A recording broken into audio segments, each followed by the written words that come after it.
Allemands ont-ils donc tous perdu la raison? Que fait la presse? Nous sommes allés poser la question à la rédaction du Spiegel, la référence allemande en matière d'investigation. Décidée d'abord à ignorer les conspirationnistes, la rédaction a été alertée par un sondage qui montre qu'un Allemand sur 5 croit en l'implication de l'administration américaine dans les attentats du 11 septembre. Pendant 3 semaines, 6 journalistes du Spiegel ont contre-enquêté sur les méthodes et thèses farfelues des conspirationnistes. Le coordinateur de ce dossier était Günter Lach. Quand vous portez des accusations dans le journalisme ou dans une procédure pénale, vous êtes obligé de prouver la culpabilité de quelqu'un par des documents, des témoins ou d'autres moyens. Eux, c'est l'inverse. Ils élaborent des thèses et disent ensuite, et en particulier von Bülow, « Alors, chers amis du gouvernement américain, prouvez-moi que j'ai tort. » Voilà ce que Günter Lach et ses collègues du Spiegel ont fait. Ils ont pris comme exemple la thèse de Matthias Brückers sur les terroristes survivants. Ils ont remonté la piste d'un des 6 noms qui figurent dans le livre de Brückers, Saïd al-Ghamdi. Voilà la chronologie d'une terrible confusion. 14 septembre 2001, le FBI publie la liste des 19 terroristes, parmi eux un certain Saïd al-Ghamdi. CNN annonce avoir identifié le coupable et publie la photo d'un dénommé Saïd al-Ghamdi. 18 septembre, un journal arabe interviewe ce Saïd al-Ghamdi qui nie toute implication dans les attentats. La BBC reprend cette information sans la vérifier et titre « Des soi-disant terroristes sont en vie » et Matthias Brückers va s'en servir. Les 300 à 350 sources que je cite dans mes 2 livres proviennent à 90% des grands médias bien connus. Brückers affirme utiliser des sources sérieuses non démenties. Mais ce qu'il fait, c'est qu'il prend une dépêche du 13 ou du 16 septembre qui parle des terroristes survivants, isole cette information de sa chronologie et l'utilise sans vérifier si après elle est démentie ou non par d'autres sources. En effet, le 27 septembre, le FBI publie une nouvelle liste, cette fois-ci avec les photos correspondantes aux noms. Il se trouve que le Saïd el-Ghamdi de la liste du FBI n'a rien à voir avec le Saïd el-Ghamdi de la photo publiée par CNN. Mais Matthias Brückers passera à côté de cette information.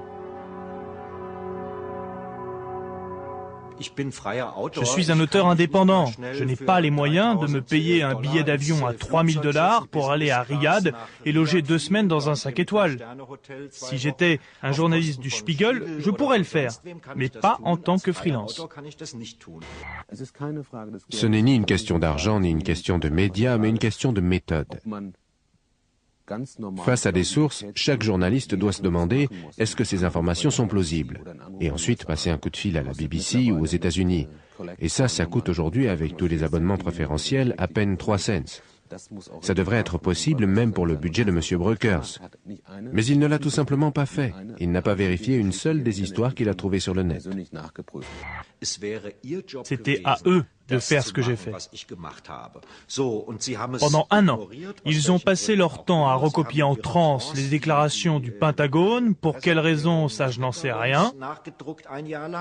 Et tout à coup, ils voient un gars arriver de nulle part qui publie un livre avec des sources internet que eux avaient négligées. Et ce livre connaît un succès fou. Évidemment qu'ils sont un peu vexés.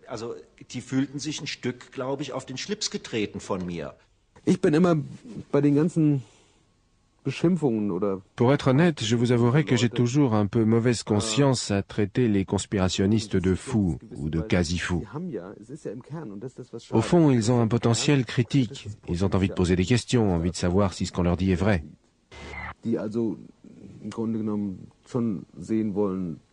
C'est une démarche de citoyen très louable.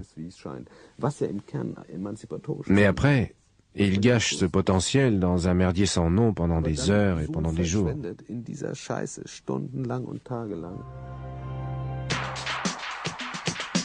Poser des questions absurdes et exiger des réponses, voilà le fond de commerce des conspirationnistes. Mais eux, en revanche, n'aiment pas se dévoiler. Volker Steinhoff, du magazine d'investigation Panorama, est l'un des premiers journalistes allemands à s'être intéressé aux conspirationnistes. Aujourd'hui, Il est blacklisté et ne rentre plus dans leur colloque.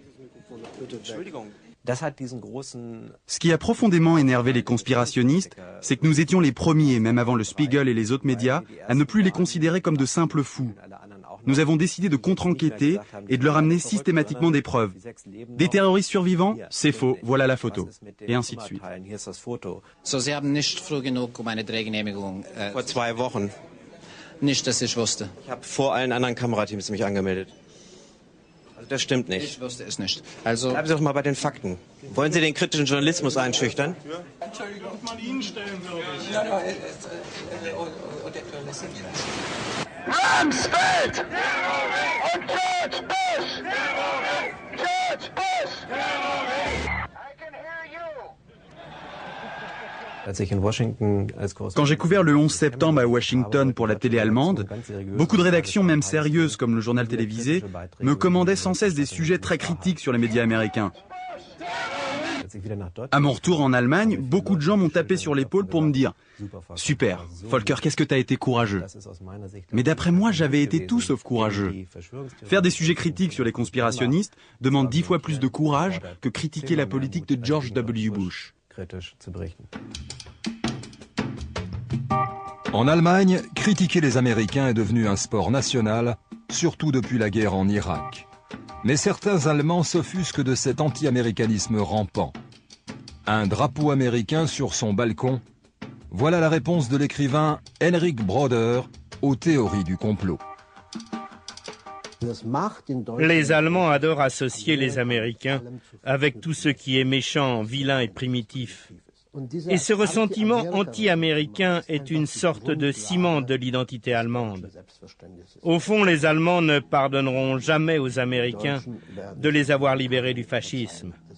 Vous savez, l'universitaire allemand qui a grandi avec Hegel, Nietzsche et Kant n'oubliera jamais l'affront d'avoir été libéré par un nègre américain du Nebraska qui mâchait un chewing-gum. Ça le blesse et ça demande à être vengé. Pour Henrik Broder, le 11 septembre a réveillé le souvenir d'une autre théorie du complot sordide, le négationnisme. Il y avait des gens qui allaient à Auschwitz, faisaient des prélèvements, analysaient le contenu des gaz et prétendaient que tout ça avait été un grand mensonge. Eh bien aujourd'hui, c'est la même chose qui se passe avec les événements du 11 septembre. On prend des mesures du lieu de l'impact de l'avion du Pentagone. Après, on élabore des théories selon lesquelles l'avion ne s'est pas écrasé, mais aurait été abattu. Ensuite, on construit des images avec des nuages de fumée. On va chercher des photos absurdes sur Internet qui sont censées prouver tout ça. Tout ça, c'est de la pure fiction. Et de la même manière que des gens ont essayé de prouver qu'Auschwitz était une invention des Alliés, on essaie de prouver aujourd'hui que le 11 septembre est une invention des Américains.